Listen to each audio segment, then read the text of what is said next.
আজকে হচ্ছে কিছু হারভেস্ট করব, বাগানে চলে আসছি। প্রথমে হচ্ছে যে বোত্তা শাক উঠালাম, তারপর কিছু লাল শাক উঠাবো।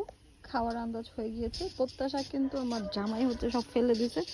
তারপরে হচ্ছে মানে ওই যে মাঠে ঘাটে যেভাবে হয়ে থাকে সেভাবে হচ্ছে অনেক এখনো আছে, যে দেখাই লাল শাকের আশেপাশে।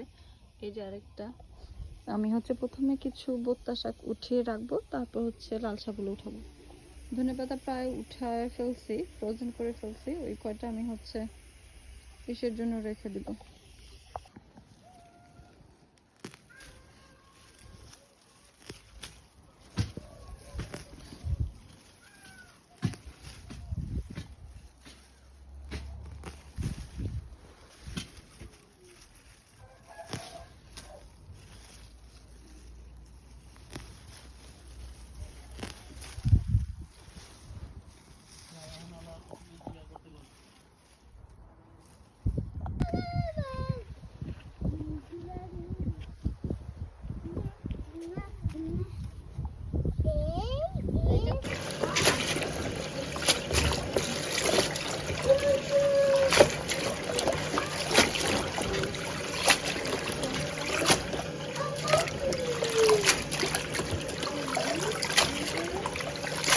শাকের বাগারের জন্য রসুন আর পেঁয়াজ দিয়েছি, আর শুকনো মাছ একটা দিয়েছি, কারণ এটা বাচ্চাদেরকেও দিব।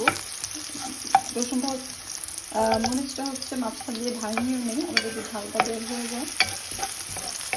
এভাবে রসুন পেঁয়াজ বেশি করে দিয়ে ভাজি করলে কিন্তু মজা লাগে শাক খেতে।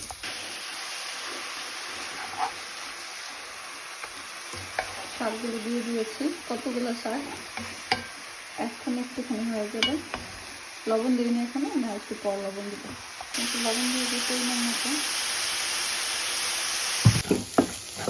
এই যে আমার লাল শাক কিন্তু রান্না হয়ে গেছে, অল্প একটু হয়ে গেছে দেখেন। তারপরেও খাওয়া যাবে, একবেলা খাওয়া যাবে, সবাই মিলে খেতে পারবো। যাই হোক, নিজের গাছে নিজের হাতে লাগানো নিজের বাগানের এমন লাল শাক যদি মানে এক চিমটি খাই তারপরেও শান্তি। এখন নামিয়ে ফেলবো। নিজের বাগানের লাল শাক রান্না শেষ, গরম গরম ভাতের সাথে একদম জমে যাবে। সাথে একটু কাঁচামরিচ কামড় দিয়ে খেলে তো কথাই নেই।